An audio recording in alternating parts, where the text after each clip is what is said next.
There is a difference between controlling your blood pressure and reversing hypertension. And almost nobody in conventional medicine explains that difference, because conventional medicine only knows how to do one of them. My name is Dr. Miles.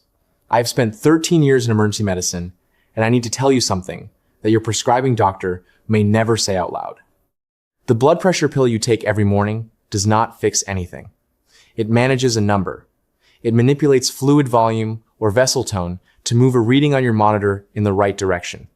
But the structural damage happening inside your arteries, the damage that caused the high pressure in the first place, continues progressing silently underneath that controlled number. Every single day, I've watched patients arrive in my department with massive strokes and catastrophic cardiac events whose blood pressure had been beautifully controlled on paper for years. Controlled, not reversed. Those are two completely different outcomes. Today, I'm going to explain what is actually driving your hypertension at the cellular level, why medication alone cannot fix it, and the 3 specific steps that address the real mechanisms, the steps that make reversal possible rather than just management.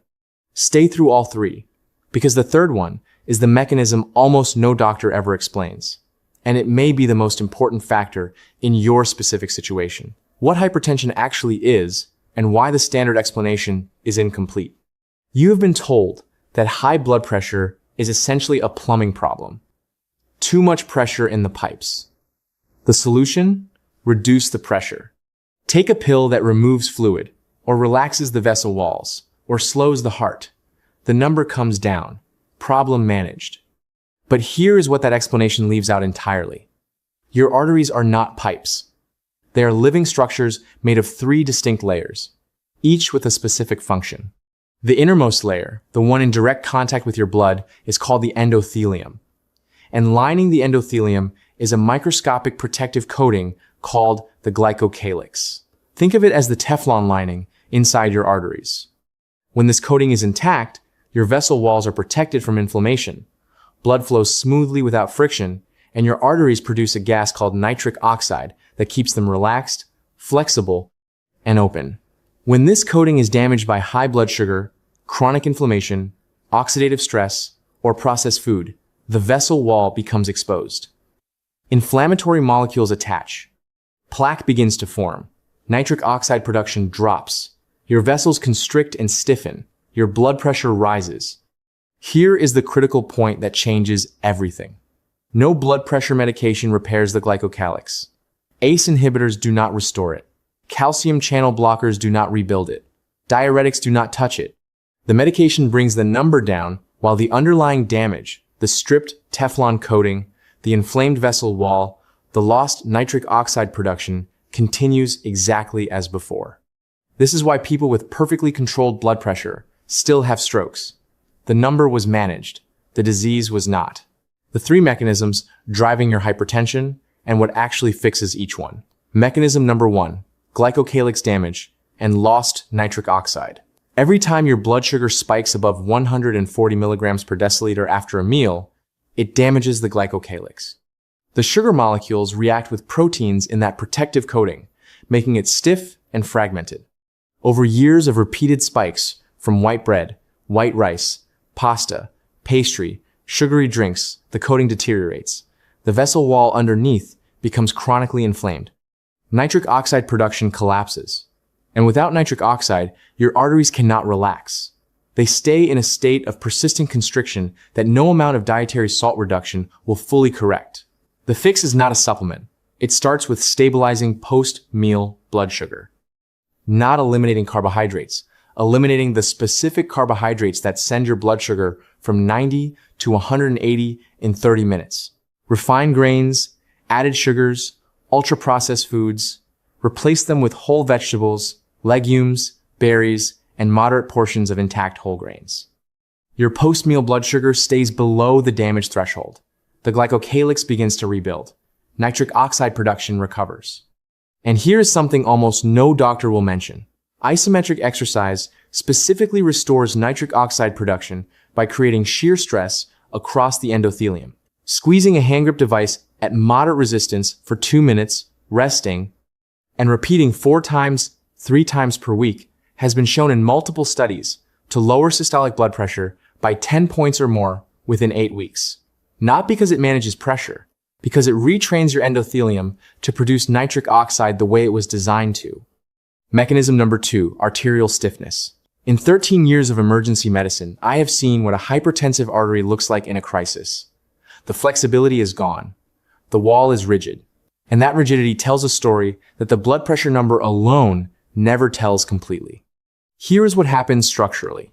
As hypertension persists and inflammation continues, calcium migrates from your bloodstream into the middle layer of your artery wall, the layer made of elastic fibers and smooth muscle that gives your vessels their flexibility. Calcium deposits form.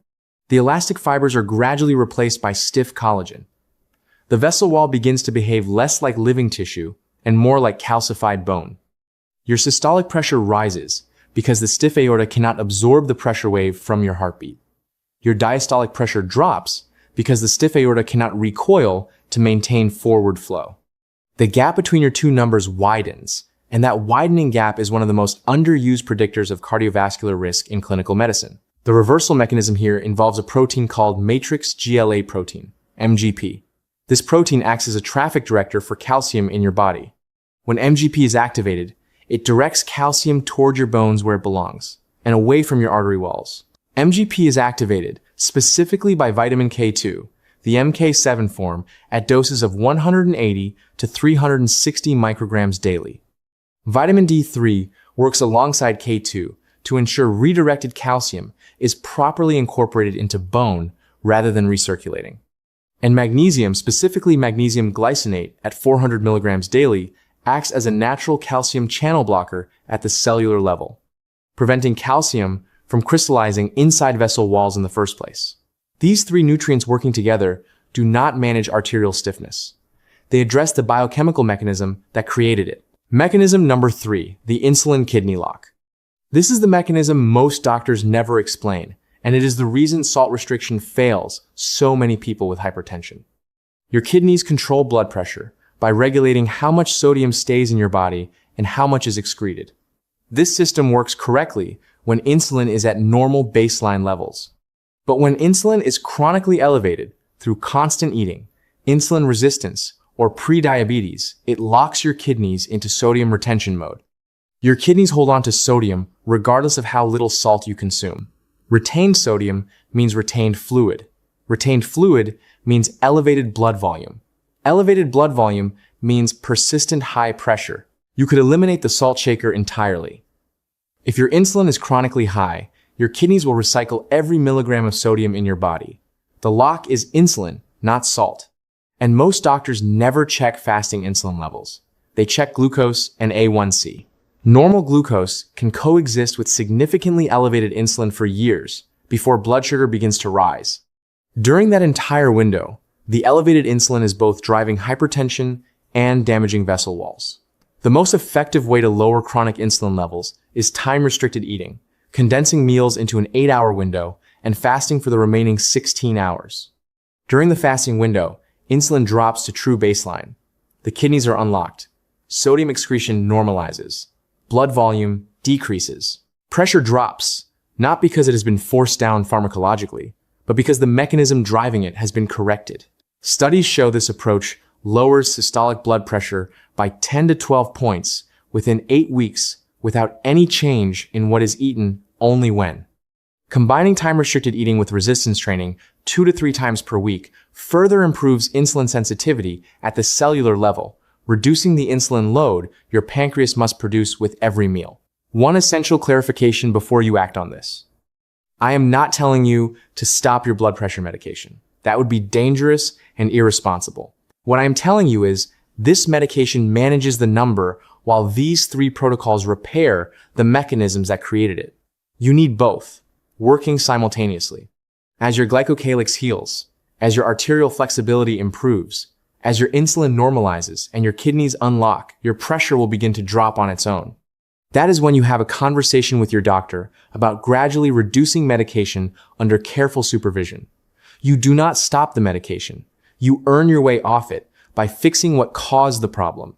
That distinction, managing versus reversing, is the most important thing I can give you today. Millions of people are living under the false security of a controlled number, while structural vascular damage continues progressing underneath it. You now understand why. You now understand the three mechanisms driving that damage, and the specific steps that address each one. That understanding is the beginning of a completely different outcome. If this gave you clarity that your doctor's appointments have not subscribed to this channel right now, every video I release is built on 13 years of emergency medicine experience, designed to give you the real clinical picture before symptoms force the conversation. Hit subscribe and tell me in the comments, did you know there was a difference between controlling blood pressure and reversing hypertension? I read every single response. Thanks for watching. I will see you in the next video.